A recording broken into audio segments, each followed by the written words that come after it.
and welcome to Mental Odyssey, my podcast. My name is Sarah. In today's episode, we're going to be catching up with a good friend of mine, the old Bones. Hey, Bones.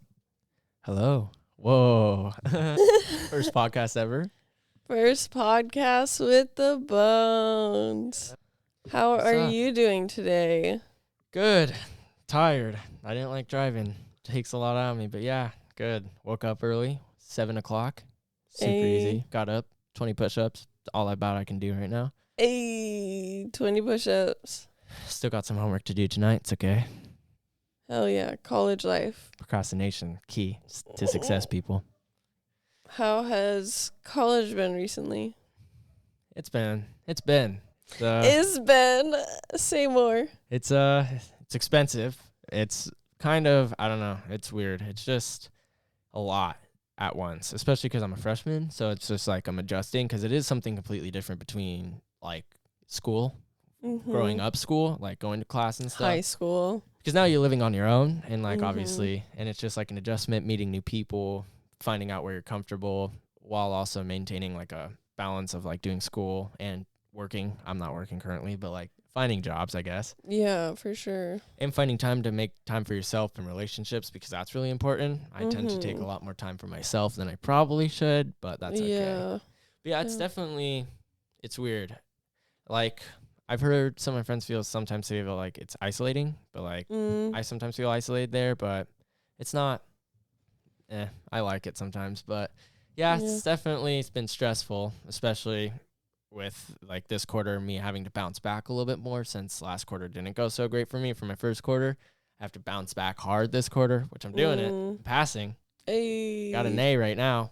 Nice. Don't know how. Somehow got it. But yeah, but this quarter has been a little easier because I have easier classes. My advisor was wanting me to do easy classes just to get credits to catch back up. Yeah. And then yeah, it's been better. I like my classes this quarter. This quarter definitely went a lot more smoothly because I knew what to expect now.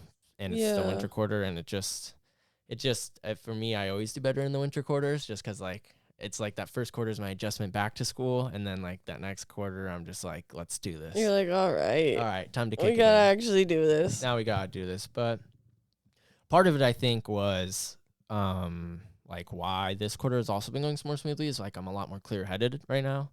I guess like since ketamine, that's like probably been the biggest benefit for me was just like my head's clear for once, like in a sense where it's just like my thoughts aren't like overwhelming and going so fast and like just speeding up, and just like instead of my mind being focused on one thing, I'm focused on everything else in my head, or just like I'm just scrambling. So like this quarter I did ketamine in January, at the beginning of January. So we're going on like a month and a few weeks, and then like I can just tell my head's a lot more, I'm able to focus a lot more on my thoughts even if they are overwhelming. Like I'm able to like the emotions and feelings I'm having, I'm able to like now isolate them and like really listen and just like focus instead of just being like, oh, this is so overwhelming. Yeah. I don't know what to do. Going in a circle. And then like having some good days, I'm able to now start like just letting like almost making it, I guess, if that makes sense. Like, let's just feel it, get through it, and then like we still have the rest of the day. We still can go do something. Yeah. We don't have to let these feelings be there. We can feel something else when we go somewhere. Let's go hang out with a friend. Yeah. Do anything. That just boosts your mood, right? Absolutely. Because even if like you're in a depressive headspace, your mood boosts when you're around people you care about and like you like hanging out with, and like you actually enjoy being around. Your overall mood's just going to naturally go up even if you're still sad. Yeah, no, absolutely. So it's cool that you brought up the ketamine. How did you go about getting on that? Like how did you get there? It took a lot of convincing myself that I'm okay to do it. Because part of me, like for months we brought this up like, let's see, I started seeing her like March of my senior year, May, something like that. So it was a while, and she brought up ketamine pretty early, like still just barely gotten approved, I think, or just like new here and new for her even. So it just was a little like just scared of it, I guess, because Yeah. You don't know what to expect. I didn't know you what haven't it heard did. of other people going through it. And so she did it, and then she talked about her patients, just like what it did for them and like how it helped them. And so then probably around the summertime, I would say like August, maybe into September, I started to really like, okay, I'm gonna do this, right? I'm not sure when, but I'm going to do it. I'm ready now, because just I was doing everything right. Just like the reason why I chose ketamine was I'm very against antidepressants for myself, at least, not for other people. I mean, personally, I rather just no one take them, but because I just don't feel like they fix anything. I mean, they help, but like your problems are still there. Yeah. Right. I think that it can be helpful if you need to get to a baseline. Yeah. To help you get to a place that's better with your past or with your thoughts. It just felt like I was there already. Yeah. I already was at that place. It just had been hard to deal with it. But I feel like part of the reason why I chose ketamine was because, like, from what I understanding is it helps you, it like separates the emotion from the feeling. And like, it allows you to like, for me, I've been allowed to be there and like know it's okay and like separate, like when I can think and I know what the emotion is that like I've been feeling and that like I've been suppressing, and I know, and then I start to figure out why, because when I'm there it feels like you're there forever, right? And so I've been able to like really isolate the emotion without feeling it, like the anxiety, because I have like really bad anxiety, right? It's like I don't feel the symptoms I usually feel, which is like tremors in my legs because of the nerve damage from my spina bifida. For some reason, like when I get anxiety, my legs shake a lot more than my other body, and like the, like the stomach symptoms that you get with anxiety, or just like your head gets hot, just stuff like that. I've been able to like know what the emotion is and not have to feel it. That's kind of cool. And like kind of just work through what I've like been suppressing and stuff. And so like that's why I chose it, because once I moved into college, when I was on my own and like being in a new environment where I'm already anxious, being in public and like being around people, being away from home for the first time. Now I'm away from home and I'm on my own, like being in a place where because if I don't feel safe at home, being away, just kind of like in a new place at a new room in like a building full of people. You extra don't feel safe. Yeah, in like a room in a building full of a bunch of people, and just like how I'm just very anxious. I always feel like I have to like just be scanning or just looking out for myself and like always alert. Is just like, it was just a lot. And so when I did ketamine, it kind of, I was able to let go of like the part of my brain where it just feels like if I don't do it, I'm not safe. It was just like, I knew I would be safe. And like, I was able to like just take myself away from being like on panic and alert and like anxious, and just like now just look at them. Makes me feel better, right? And I'm able to like just be here instead of being somewhere else. My brain is able to now be here versus in that state of just like flight or fight. Just like no matter where I am, I'm just like anxious and just feeling like everyone's out to get me, even though no one is. It's just, so I don't know. Ketamine's definitely not what I thought it was, but in a good and bad way, I guess, because I would have thought the effects, because I did 3 infusions back to back to back, like all 3 days, right? I would have thought that would have been enough for the lasting effects to last longer, but it's only a month. And like the ones that like I was talking about earlier, where like that's been helping, but like the anxiety symptoms, just overall anxiety's coming back, just like the pain, because it's supposed to help with your pain. And like that's part of the reason too. That was the appealing side. There's studies show that helps with like chronic pain or just like, and so you have to do a longer session, but it said that like with a 50-minute session, it still helps, but like it went away really fast for that. So that kind of bummed me out a little bit, and just like, just the effects wearing off pretty quick. But overall, it's like a hallucinogenic, even though they make it, I guess. It's not really like that, but it's like supposed to be like that, because like they're approving mushrooms soon. I think Oregon actually did recently for therapeutic use. MDMA, I think they were approving, and like all of it's supposed to do the same thing, right? It's just, and I feel like ketamine is something where it's like it it opens your mind more, right? Yeah. To the things you don't really think about, the things you do suppress, and like it allows you to work on it right then and there. But then when you're out of it, you remember it, right? I remember everything I think about, and so then you know, right, what you need to work on. And so that's the difference, I guess, I would say, between antidepressants and ketamine is like antidepressants don't really allow much besides for you to get a control over your mood, right? Yeah. The depressive symptoms, like what they bring, the sadness, just like the suicidal ideation, it like helps you suppress the mood. Same with anxiety, the feeling of it, but it doesn't really fix it because you still have the problem in your head. You still have the issue that's causing it. You know, like the traumatic event that you went through, whatever it may be, is still causing those symptoms. And like I feel like antidepressants don't allow you to do that.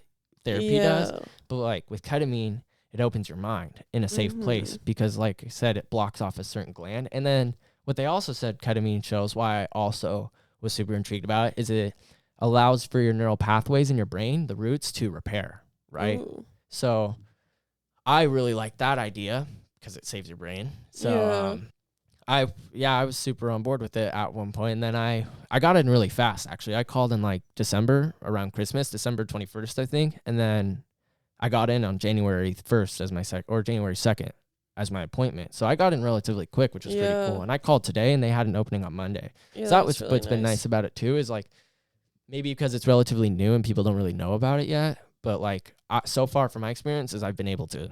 Yeah, it's like available. It's just hard. The reason why it's hard to do treatment like that with ketamine is like I'm thankful I have money for it because like it is pretty expensive. It is.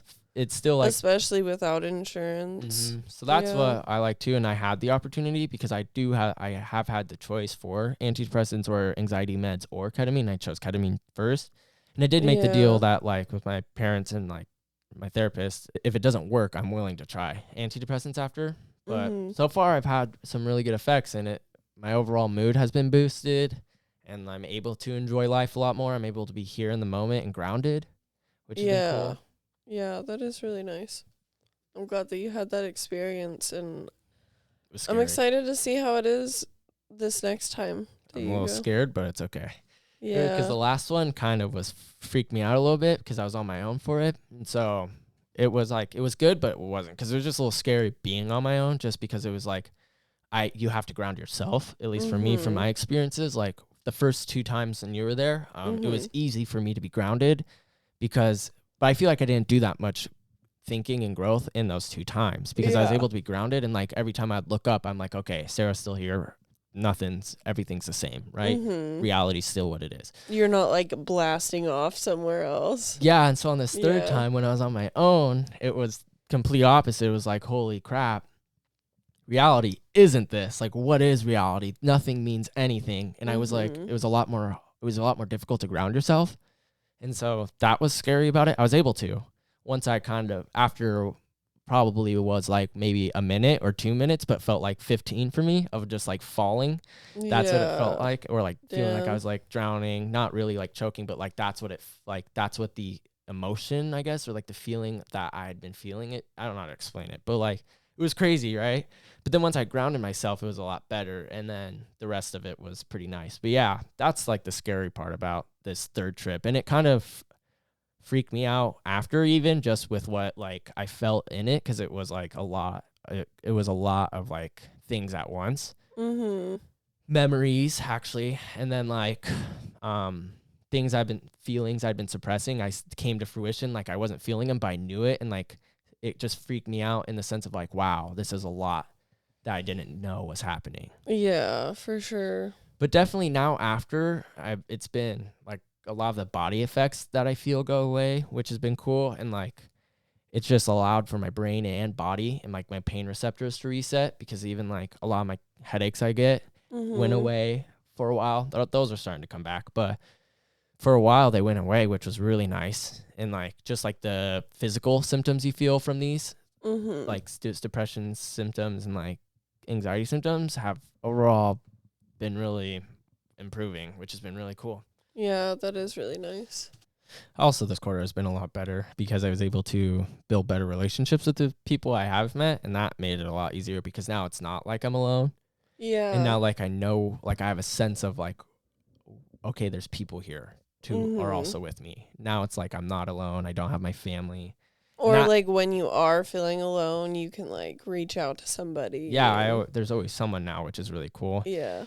And again, for me, where my, like, now I'm feeling a lot more safe because I have people here with me who can also help me or, like, make me feel a little bit more comfortable and, like, I know will have my back, or I just know is, like, watching out for me too. Yeah, for sure. Has helped me because, like, sometimes I'm like, is anyone else watching out and stuff? And just, yeah, it's been really nice. Nice. Yeah, I'm excited to see how it goes on Monday and see how long the effects last this time. I think Monday they'll be increasing the dose again, which is like what they do, and then they like cap it at like a certain point. But yeah, I'm excited too, especially because I've like now that my body is used to it and knows what it is. I'm excited to be like, okay, I already and I know what to expect from it, so it's like a lot better than, especially because these first 3 ones were super back to like all within the 3 days, and then like it was just like going so fast I didn't get to sit with it until after.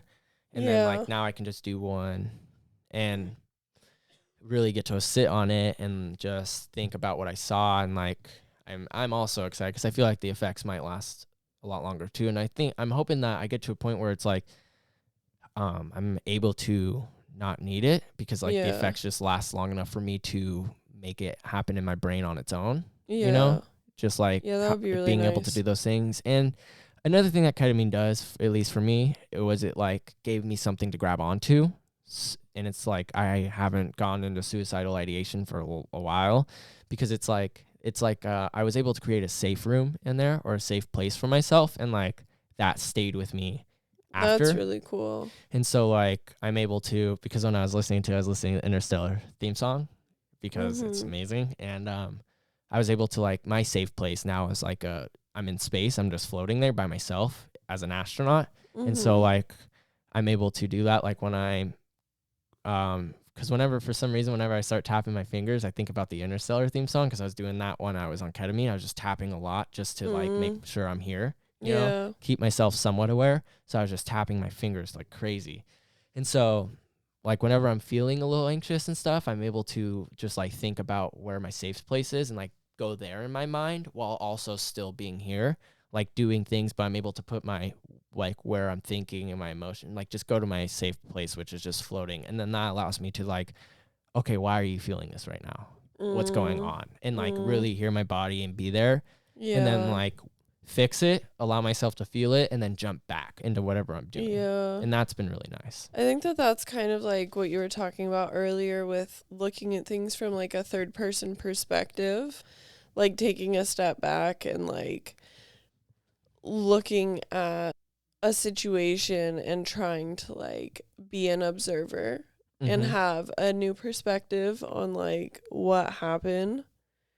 I was talking with my therapist like a week ago we were doing like a group therapy thing and we were talking about that in it, and just like when you need a moment to ground yourself, just like take a step back and just like observe what's happening in your life for just a moment from like an unbiased perspective, you know? Yeah, exactly. That's exactly what you. Yeah. That's what you're explaining. Exactly what I do. It's. It definitely makes it feel so it's not so real for me at least. It's just like, you know, when you do take that look of just like a different perspective of like take your feelings and emotions and just assess what's going on in your head and like what like be, you know. For me, it makes it feel so it's not so real in my life. It's not actually my reality. It's just something I'm feeling. It's just a version of reality. Yeah, it's a version. Yeah. It's not, it doesn't make me, you know? Yeah. It doesn't make me whole. Absolutely. And like, it's easier to then like actually like, okay, so why are you feeling this way, you know? And like you said, like it's like taking a moment to really just think, you know? Yeah. Step out for a sec. That's what it allows you to do. Just step out from you and be that bird's eye view almost. Yeah. It kind of lets you observe without all of the feelings that you've already assigned to it. Exactly. Yeah. It definitely helps change the perspective that you have in a moment. That's exactly what ketamine is like. Uncertain. It's weird when you're on ketamine. It's like you're not you. You are looking in. It's like when I was on ketamine, at least for me, it was like I was looking into me. It was really weird. And so that's like exactly how you're explaining it. At least for me, that's why it looked like a bird's eye view, because it looked like I was just looking into me and like my head. Yeah, the way that I just pictured that is that like you're like watching from like the corner of the room. Well, the thing is like I couldn't see me, but like that's exactly how it was. That's what I thought it was, at least, you know. It was like I'm looking in from a different point of view, like you said, a different perspective, taking my biased feelings about what I've been like, whatever I'm feeling towards this, taking that out and just assessing it. And that's exactly what ketamine was like. Yeah. I think that that's a nice experience to have, especially when you're prone to depression. Yeah. Which is why you went on ketamine, right? Mm-hmm. Yeah. And also I think it's nice because like I tend to blame myself a lot and like beat myself up. And so like even for things that are out of my control that have happened to me, I tend to like, you're still causing this problem and now it's on you. It's your fault, right? Just start to bash myself. And to me that doesn't fix anything. That just makes everything worse. Like you can fix it, but I was making a lot of progress with my depressive symptoms and healing from my trauma, but I still wasn't making progress with the bashing on myself and stuff, and like my confidence and just just thinking I'm just not this good person, right? And just and like ketamine was also able to do that for me too, and like that's also part of the reason why. Yeah. Lost my train of thought there, but yeah, like, that's why it's definitely nice because then I was able to look at it of why is this person calling themselves this, almost like why are you doing this to you? But it was like it wasn't me, and it was really easy to then like, okay, I understand now. Like just figure out why and then pick at it and then like really break it down. Yeah. Yeah, it's kind of like on the Stutz documentary. I lost my train of thought too. Fuck. I really like the Stutz documentary because that's exactly like the life force triangle. That's what I definitely started once because like wasn't the first one you take care of yourself? Yep. And then that next one was your relationships. Yep. And then the top one was you. And like I feel like part of the reason why I was able to also take that step into ketamine, one of the main reasons why too is I was able to get to a point in my body of like understanding that the way it is whatever, like the way it's going to be in terms of like how healthy my legs are, how much like how the nerve damage might be worsening. And like instead of bashing myself and then trying not to fix it, instead of just letting it be like that, just like this is what it is, I would start like working on it, stretching a lot more, yoga, doing like somewhat workouts to help keep the strength up and like really eating better and taking care of myself. And then once I did that, I actually wanted to fix the relationships I had. I had already started working on it, like with my brothers and like with my parents. But then like I was able to now like fully work on it and like focus on each individual relationship and get to a point where then I can, like the last part when I was like, okay, I'm comfortable doing ketamine because I have my family's back support, right? They're supporting me. My parents, my dad's with me on this. He's helping me pay for it. Which is kind of interesting because like just before that, it seemed like you and your mom were like not on good terms. Like before the family powwow that we all had, like you were like, I don't want to talk. It's just like you were on the verge of like getting kicked out of the house. So like it's really cool that you guys were able to mend the relationship. I think move forward like that. I think part of why it was after we got together, why it was super easy I was able to, because a lot of like the reason why I feel like my relationship wasn't great with my mom in the first place was I hadn't like fully let go of things that have happened with our relationship, or like things that have happened to me and like and she wasn't there. And like I was able to let go. Like, I understand she wasn't able to be there sometimes for me when I needed her, and like she wasn't able to be there sometimes for my emotions. Like, I would have liked her to be there for. And like after we were able to talk and just like really, I was able to understand her more and what she's been going through. It was just super easy for me to be like, what the heck? She's your mom. Fix your relationship with her, right? Yeah, and I just let go. After ketamine, my last trip, it was just like, you need to let go of everything. You need to let go. It's drowning you. That's why I felt like I was drowning. And then I was able to let go of a lot of things. Some I still haven't, but I'm working at. But I was able to let go of a lot of things, and a lot of it was my disdain towards my parents. And like after now, I've had a great relationship, and it's been really good. And I think also mom was able, I did get a sense of not accountability, but like I could tell she like, yeah, she was sorry. And like I was able, and that part kind of helped me, just like she's understanding like where I'm coming from now, like why it's been so hard, and like she gets it and was able to empathize with me and like really be there for how I was feeling, it felt like in that moment. So then that was all I needed. And then like now, post that, like a month out or however long this has been now, it's been really great. It's been really good. And that's been helping too, because I was able to talk to her about my ketamine trips too. Yeah. And like that's been nice, because I like being able to actually talk about my parents about why I'm doing this and what's happening. And I feel like before I wasn't able to do that because our relationships weren't there. Yeah. And I think that you also felt like you kind of had to hide a part of yourself from your parents. Yeah, I definitely did feel like I needed to do that.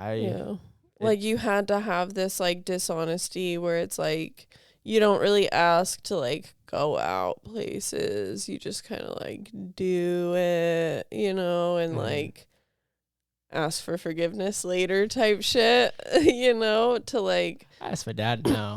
Yeah, trying to like have more of a respectful relationship with them, understanding a little bit better that like, oh shit, they're kind of like just struggling adults, Like you kind of expect your parents to be everything and to be like all knowing, and like especially like as you're growing up, but like the older you get, the more you realize like, oh shit, you're just fucking winging it too. Like we're all just winging it, including the people that raised me. And like, I hear a lot of people say like my mom was doing the best that she could, and for a very long time I did not feel like that was the truth. And I think that, I brought this up with my mom the other day, and she even said, like, she doesn't feel like she was doing her best, but I, like, with adult knowledge, retrospectively feel like she was doing her best.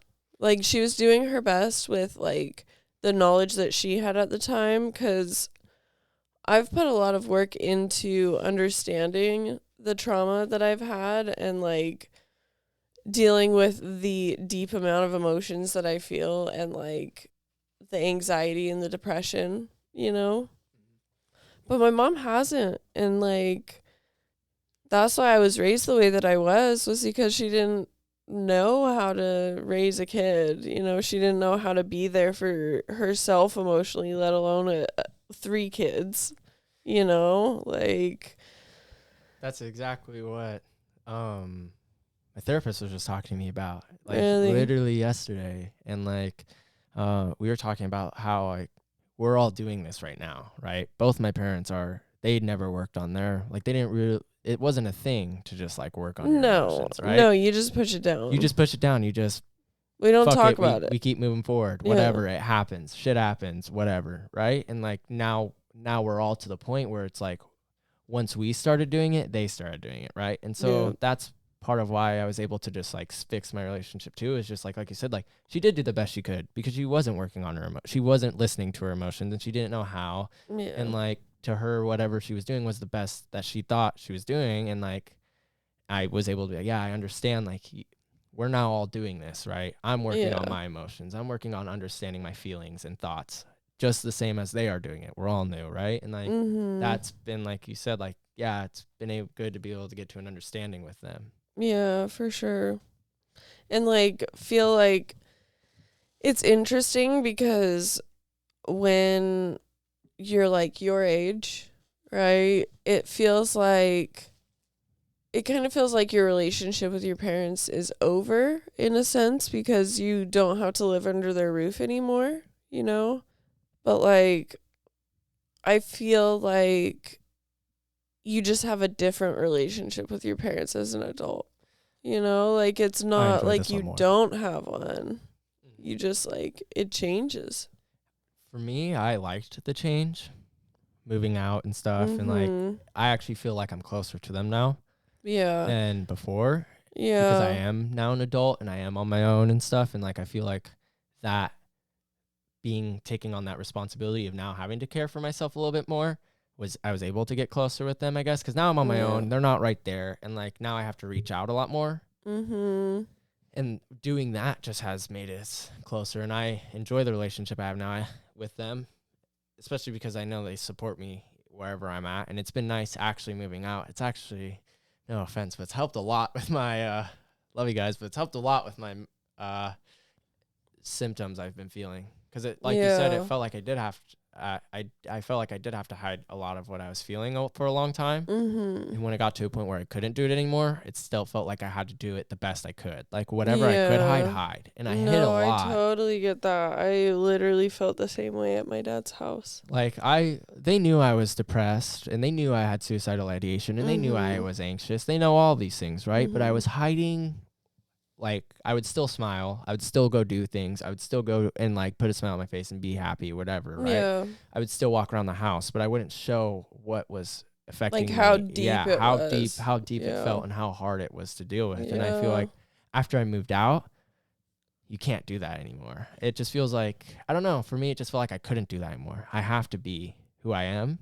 And whatever it is what it is. Yeah. And then it turned into now I can start showing who I am at home and I don't care anymore because I know they support however I'm feeling and they love me for me. And that's definitely helped because I'm able to come home and like be me and and like they can tell if I'm not okay. And they can like mom, when we're even on the phone, she'll be like, are you okay? I'm like, hey, what's wrong? And like now I'm able to be me and like the way I speak, I guess now they're starting to pick up because I'm not hiding anything. I'm not talking. It's such a nice feeling because I feel like you spend so much of your youth just like hiding the person that you actually are from your parents with the fear that you're going to disappoint them, you know, and that like the real you is not somebody that they're actually going to like.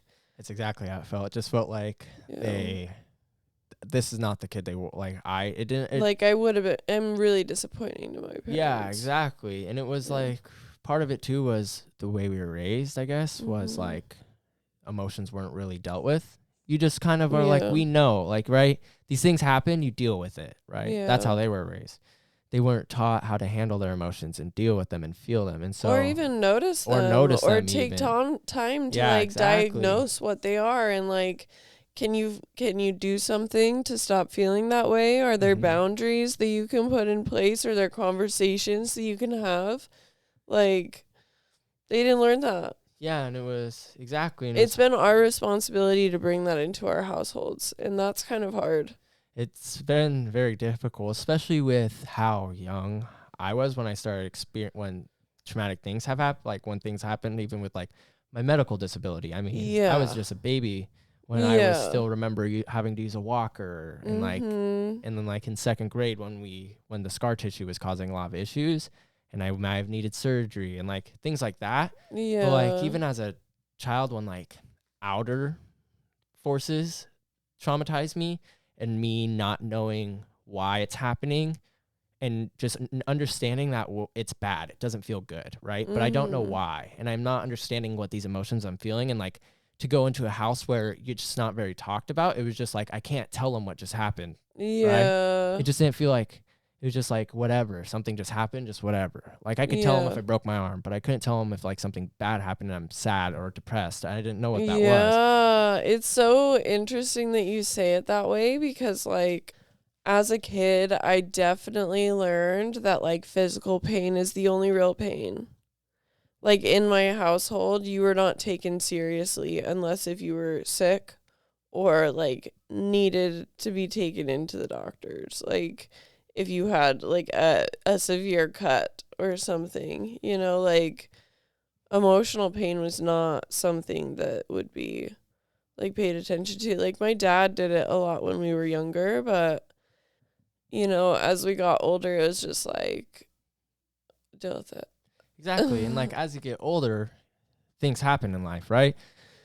Worse shit happens. Things just get like things, unless you're protected and in this shelter, right? You will even not even like worse shit that might not even happen to you. Things that happen outside of your life, you start to see bad things. You start to see it on the news. You see all this, right? Yep. And like as you just get older, and if you get more traumatized, it's a lot harder to deal with it. And then like I feel like that's where once you start learning about it on your own, for me, that's where it was like my connection severed from my parents. Fuck you, I'm learning on my own now type, right? I was just like, you're doing it wrong, right? You've been doing it wrong. Exactly. Like, and so like as I'm you gonna do it my older way. I feel like you said, like you start to learn it and you start to understand what you're feeling, and you don't like it, but then like since I wasn't raised being able to talk to my parents, I was like, okay, if you guys aren't gonna be here for me, fuck it. And then that just was like when I started to just like my relationship got rocky. I feel like, at least for me, like I had a good relationship. I could ask them for stuff and talk to them and love them and stuff. But like there was always that block that we couldn't move forward because I couldn't move forward because I couldn't get over the fact that they didn't pay attention to our emotions. Yeah. So like, and that's where I'm at now, I'm able to understand. I'm glad I'm older now. Yeah, it really sucks because it's hard.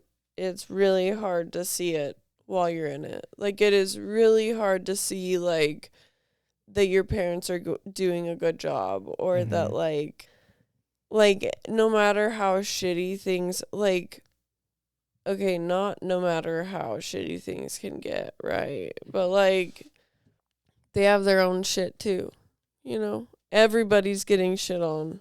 None of us get out without it. Like that's just literally a fact of life. It's something that we have to deal with. It's what we like agree to by staying alive.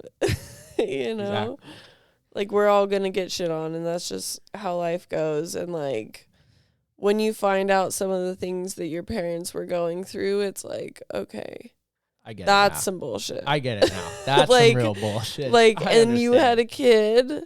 Exactly. While you had a kid with like special needs as well while that was happening. It's like, okay, I can feel for you. That sounds like it would be really hard. Exactly. Yeah, but it also kind of leaves you hanging for the want of like that reciprocation of them being like, hey dude, I was fucking stressed when you were growing up and I don't know if I did the best. Can you tell me what happened? You know? And like that would be pretty sick to just hear your parent be like, I want to know how I fucked you up. Like I want to know what I did wrong, and like I want to be able to take accountability for some of that stuff because I know that I wasn't there 100%, you know? I definitely was able to have that conversation with my dad a little bit, not in grave detail, but like we were able to talk I was able to talk to him a little bit about like specifically how just like as soon as we moved up here from Idaho, it was just like shit things happened right away. Yeah. First time I'm 5 years old and like I'm going through this traumatic sexual abuse experience in somewhere new. And like I was able to tell him like it sucked when I got in the house and like there was no one there to talk to me about it. And like for sure, for a long time I've not liked you for this, right? And he was able to be like, I'm sorry, like, and he explained to me what he had going on and like what was going on in our life and what he was working on and like how they didn't think about doing that. They just thought like it was just like they would come to us almost and we would teach them but not help them, right? It was just like we'll tell them what the emotion is. It's still figure it out on your own, because that's also part of how I learned like what is this, right? And they tell me but then like, okay, how do I deal with it? Okay, what do I do from here? How do I move forward? You know, it just not. They're like, that. What do you mean move forward? Like exactly, it's just like bury it. That's what we do. Yeah, literally, fucking and dig a hole. I did bury it for years. I did what I was taught until about high school, and like after the passing of Grandpa, and because he was like the first, he did check in on our emotional needs, right? Yeah, our grandpa was there for that. He would teach us about our emotions and like talk to us and like tell us like. I remember like if I was sad or if something happened, he would explain like why it was happening. Like bullying. He would talk to me all the time about me being bullied, right? And I would tell him, like, this is annoying. Like, why are they doing this? Why are they doing this? And he would just tell me, like, and he would explain to me, like, sometimes that just happens when kids aren't okay with themselves or something's going on in their lives and they don't know how to handle it. They beat up on other people, something like that, right? He would talk to me about it, and it made it a lot easier. Yeah. But I was still suppressing a lot of emotions. And, like, after he passed, it was just kind of like it unraveled all the things I had been suppressing. And then I continued to try and suppress it. And then instead I started being a bad kid and acting out. That's when I started getting into trouble, fighting, doing stupid crap, you know, breaking the law, doing all the things. And then once I got to high school, and it was like, that's when it really was, okay, you need to start working on this because it's not going great. Yeah, for sure. And that's when I did start talking to my parents about it. Was like, hey, I didn't really ask for their help. I was like, I want to go to therapy. Yeah. I just made the point where, like, they're not going to help me. I want to go to therapy. That's exactly where I was at, too. I asked that same exact thing. I was like, I know that you guys are not what I need. Like, you're not there. I need a therapist. I need counseling. Like, I need help of some kind to get through this shit. Especially when you know what it is, right? You know what you're feeling. You understand. Especially when I was asking, I understood I was depressed. I understood I had anxiety. I understood that, like, I had, like, PTSD, and a lot of the shit I was dealing with was from traumatic events happening. And because I just read a lot about it.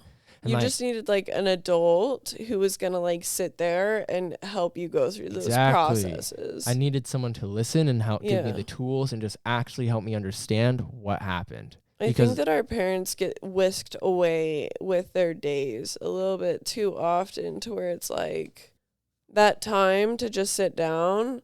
Like, granted, they probably wouldn't have been the best therapists, you know, but, like, that time to just sit down and listen to your kid and be like, no, actually, like, spill out some of those thoughts to me. Like, let's think about them together.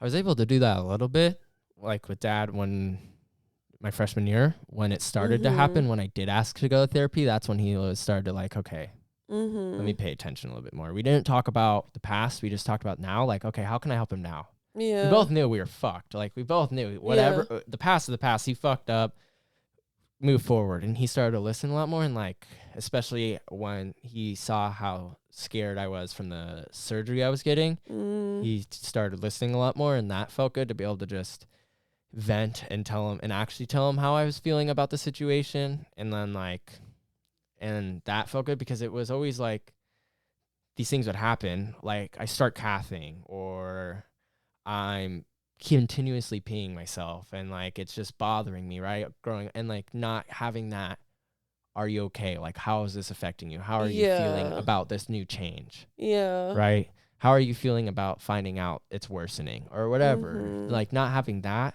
kind of sucked. And, like, after my spinal surgery, I was able to have that a little bit. Not much, but it was a step, and that felt really good to do. And, like you said, like, we started having those now, where we did take time, like, okay, tell me what's going on. Even if I was okay, he would just be like, okay, talk to me. What's been happening? Yep. Tell me some things. And that's been really good. And that, I feel like, is really key. Important. I feel like it's really key with your kids. And I feel like if they were doing that from when I was a young age, I feel like it would have made a lot more of a difference. But like you said, they didn't understand. And, like, I feel like now that the kids they had opened up more, and, like, we're like, hey, I'm gonna fix my problems, and and you're gonna help me no matter what. Yeah, like, you're along for this ride, and you can do it with or without me, but I'm doing it. So exactly, it's like that's what for me is like, I'm fixing I'm gonna work on my issues, and you're gonna be here with me, and I'm going to talk to you about it at some point. And I'm grateful that both of them have been. It's like they now are both doing it too. Right, working on their feelings. Mom has she can't get into therapy right now, but she at least has a diagnosis of what she's been feeling for the last 18 years. Yeah, and right? She's doing something and about it. She's doing something. Yeah. And even more so, but she's also doing things like with it. She knows antidepressants don't fix it, right? And so she's been doing a lot more things to help herself. Yeah. I think overall yoga. I think overall just understanding her feelings and being there for herself. I'm starting to see her moods changing a lot more with us. Like, I can see she's a lot more here. she's not somewhere present. else. I can just she's feel not it. in reaction. Yeah, I can feel she's a lot more present. She's not so much in her head and thinking, because I would see a lot growing up, just like whenever we're out, I can just see she's thinking about something else. Something's on her mind and it's bothering her, right? But now I've been seeing like, it just feels she's like always she's here. been like go, go, go, go, go, and you'd like see the franticness in her body language, but I haven't seen that recently. She's slowed down quite a bit. Yeah, just kind of like chillaxing, unless if she's excited. When she's that's excited, different. when she's excited, she's all over the but place. But she's excited. That's normal. Everything's happening at once. Yeah, and I've definitely and it's nice because I'm a lot farther in my journey of like really being there for myself and learning about my emotions and like feelings and working on it. It's nice that she's along for the ride and doing it herself. Like we're both relatively new, and it's cool that we get to grow, and then in the end, when I'm older, we'll have a closer relationship, and I'm excited for that, to be able to see her be able to heal from her traumatic experiences and like really move forward. I'm excited to be able to see that.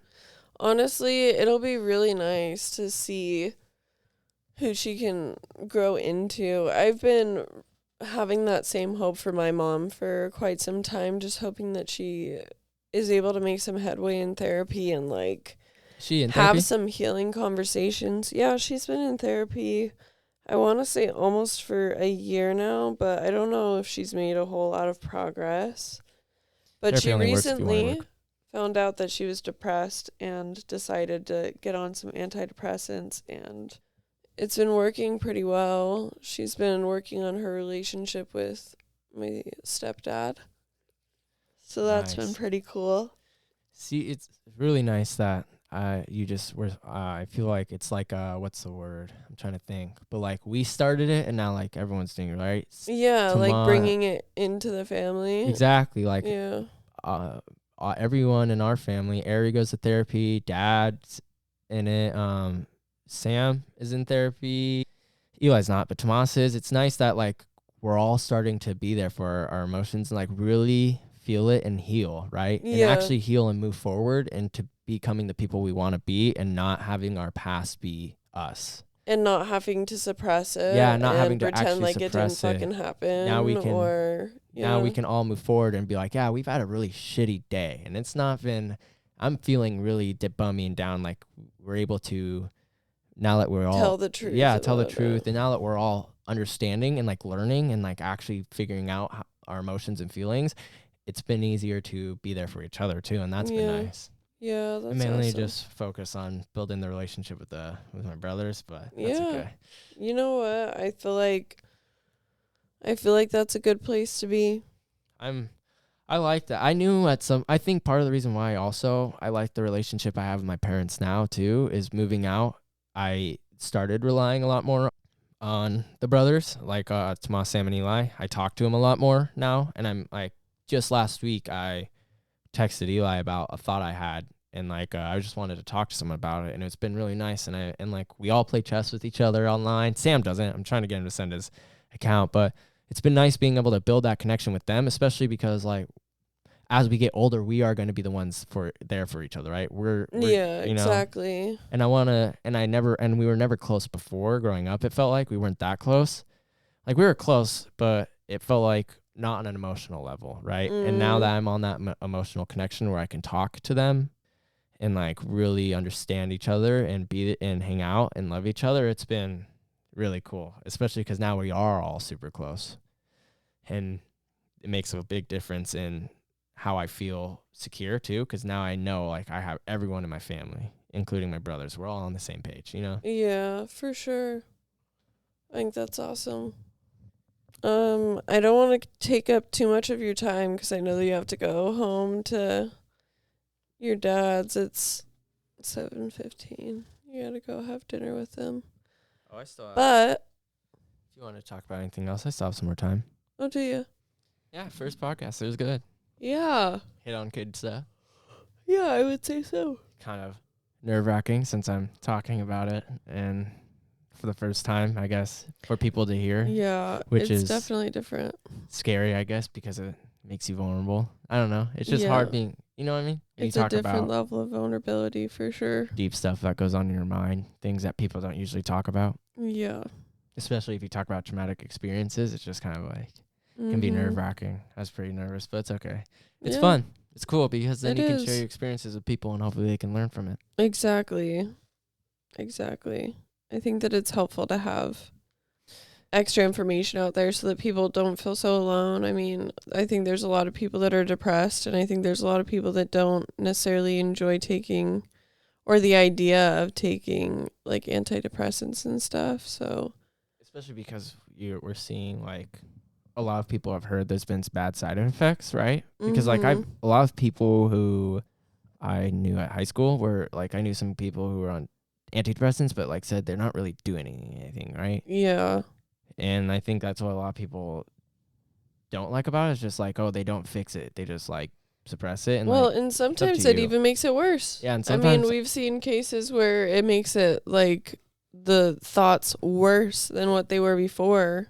So, I think that's part of the reason why I was scared too, is because of that. Like I knew they had antidepressants where like the symptoms that they can bring, like harder suicidal ideation thoughts, could like they do that, and that's what scared me because of how deep of a thinker I was. I was worried that it would make me go into that deeper headspace, and so I just was against it. And also after just being on medication for most of my youth. I mean, I didn't start getting medicated. I mean, I was taking a lot of like painkillers and stuff, like tons of ibuprofen growing up and stuff. But like that's not bad for you, but like it is for the amount I would take at a young age just to stop the pain, or just like medications from the doctors. Like after I started cathing, that's when I started, like in 6th grade, that's when I started taking more antibiotics and stuff, and that kills your immune system if you take them too much. And with the surgeries and the pills they were giving me, I'm done. I didn't like the idea of just using more pills in my body after having a bunch of pills in my body. Yeah, I can imagine that being a part of like the community that has to be in medical offices so often. Like, I'm sure that having something else added on to that isn't.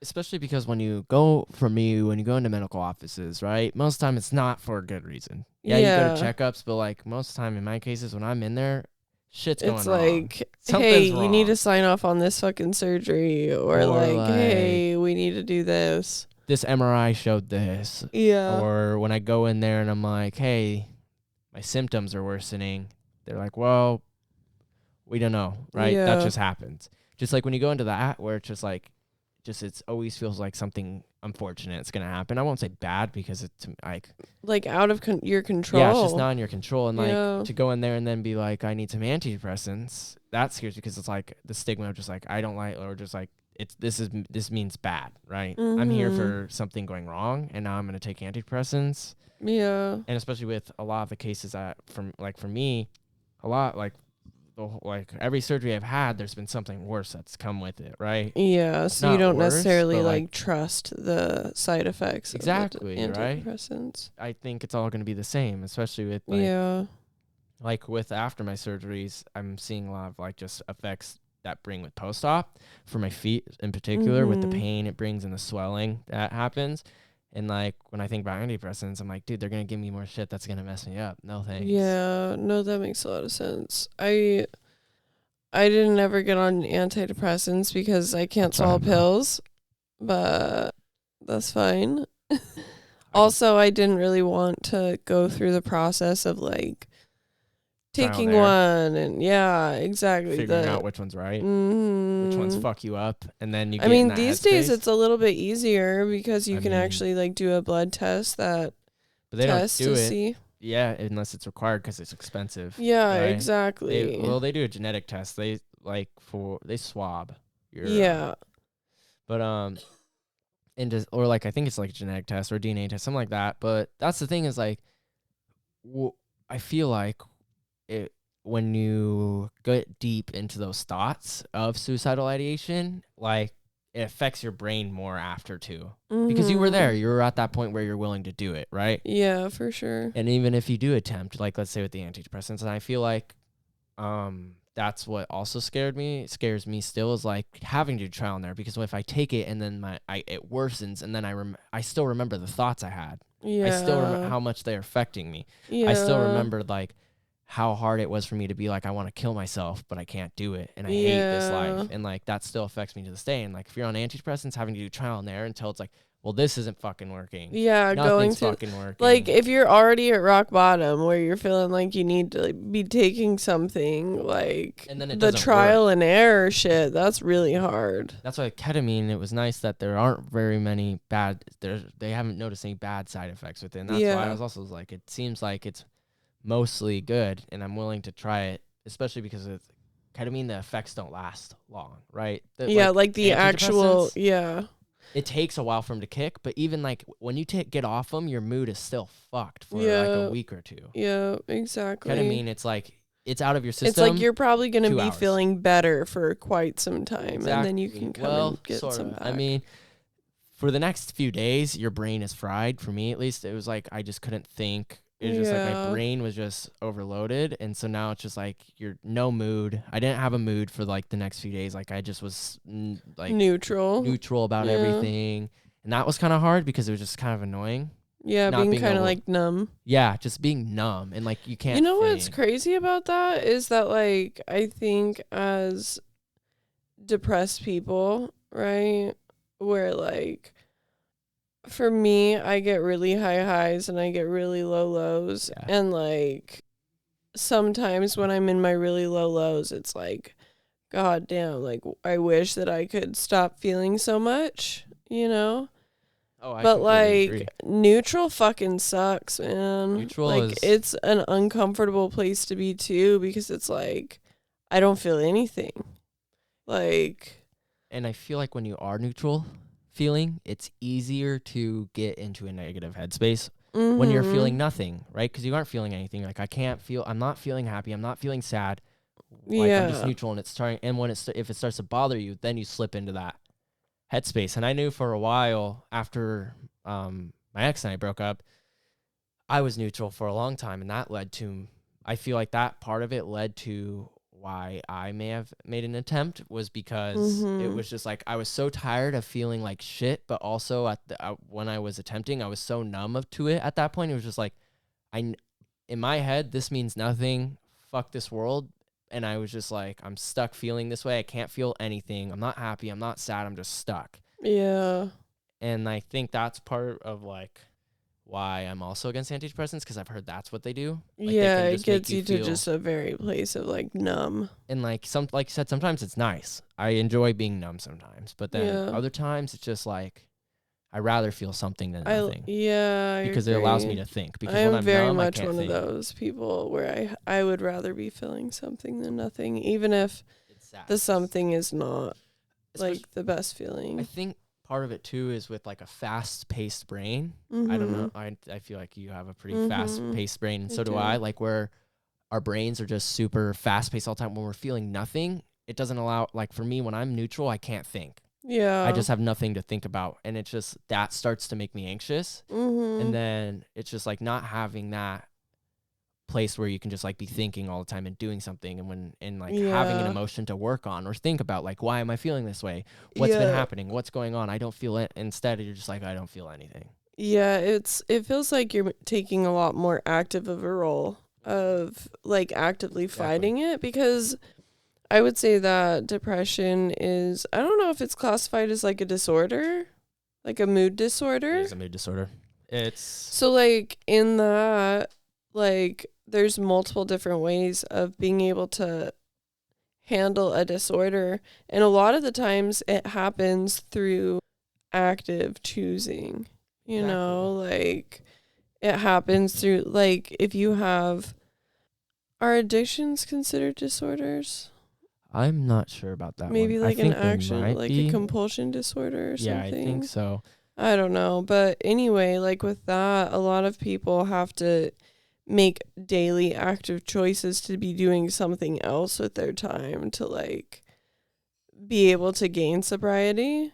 And so like I think that being able to get back to a I guess for lack of a better term, like a sober state of mind, Mm-hmm.